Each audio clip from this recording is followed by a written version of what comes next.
it's not an accident that the axiomatic Western individual is someone who was unfairly nailed to a cross and tortured. It's like, yes, right, exactly. So what do you do about that? Well, I thought about that for a long time too. It's like, well, you don't get together in a damn mob, because all that does is allow you to be as horrible as you could possibly imagine and suffer from none of the consequences. That's a bad idea. So how about we don't do that? Well, there's a deep idea in the West too. It's like, pick up your damn suffering and bear it and try to be a good person so you don't make it worse. Well, that's a truth. You know, I read a lot about the terrible things that people have done to each other. You just cannot even imagine it. It's so awful. So you don't want to be someone like that. Now, do you have a reason to be? Yes! You have lots of reasons to be. God, there's reasons to be resentful about your existence. Everyone you know is going to die. You know, you too. And there's going to be a fair bit of pain along the way, and lots of it's going to be unfair. It's like, yeah, no wonder you're resentful. It's like, act it out and see what happens. You make everything you're complaining about infinitely worse.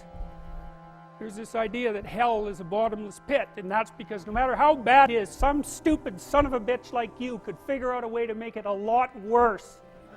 So you think, well, what do you do about that? Well, you accept it. That's what life is like. It's suffering. That's what the religious people have always said. Life is suffering. Yes. Well, who wants to admit that? Well, just think about it. Well, so what do you do in the face of that suffering? Try to reduce it.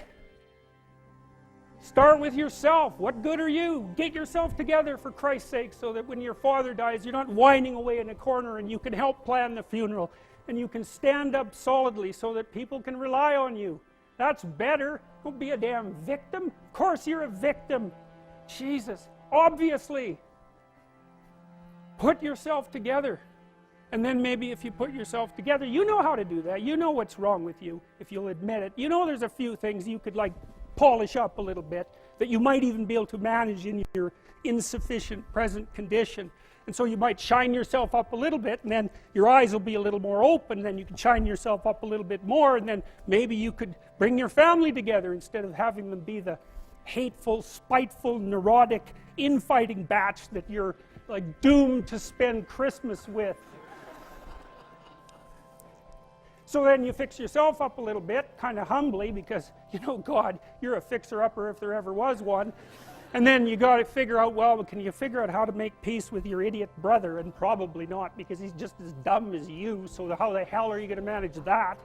And so then maybe you get somewhere that way, and your family's sort of functioning, and you find out, well, that kind of relieved a little bit of suffering, although it reduced the opportunities for spiteful revenge, and that's kind of a pain in the neck.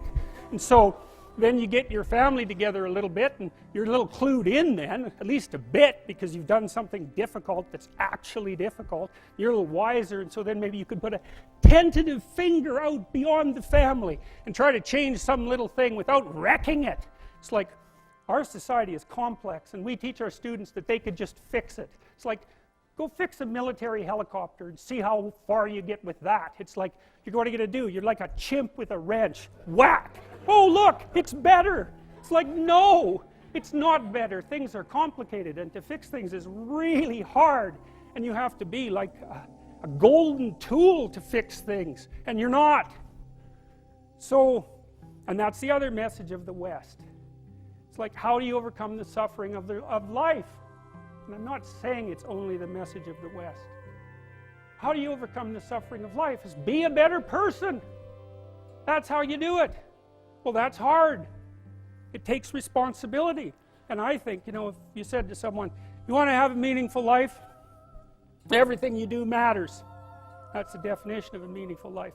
But everything you do matters. So you're going to have to carry that with you. Or do you want to just forget about the whole meaning thing, and then you don't have any responsibility, because who the hell cares? And you can wander through life doing whatever you want, gratifying impulsive desires for how useful that's going to be. And You're stuck in meaninglessness, but you don't have any responsibility. Which one do you want? Well, ask yourself, which one are you pursuing? And you'll find very rapidly that it isn't the majority of your soul that's pursuing the whole meaning thing, because, well, look what you have to do that. You have to take on the fact that life is suffering. You have to put yourself together in the face of that. Well, that's hard. Christ, it's amazing people can even do it. I'm stunned every day when I go outside and it isn't a riot with everything burning.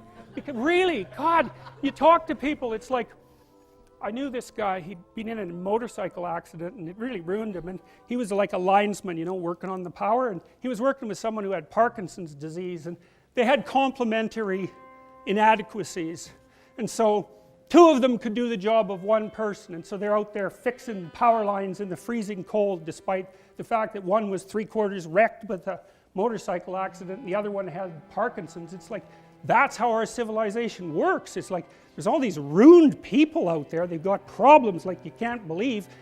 Off they go to work and do things they don't even like, and look, the lights are on. My God, it's unbelievable. It's a miracle. It's a miracle.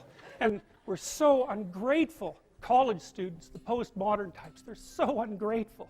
You know, they don't know that they're surrounded by just a bloody miracle. It's a miracle that all this stuff works, that all you crazy chimpanzees that don't know each other can sit in the same room for 2 hours sweltering away without tearing each other apart, because that's what chimps do. So, anyways, so what happened? Well, I made some videos and I got to the bottom of some things, at least as far as I can tell, so I told you what the bottom is, and then I've got this idea about what you might do about it, which isn't my idea. It's not my idea. It's an old idea. It's far older than Christianity. It's old. It's the oldest story of mankind. Get yourself together. Transcend your suffering. See if you can be some kind of hero. Make the suffering in the world less. Well, that's the way forward, as far as I can tell, if there is any way forward. And that's what's under assault by the postmodernists. So look out, because they know exactly what they're doing, and they know exactly why they're doing it.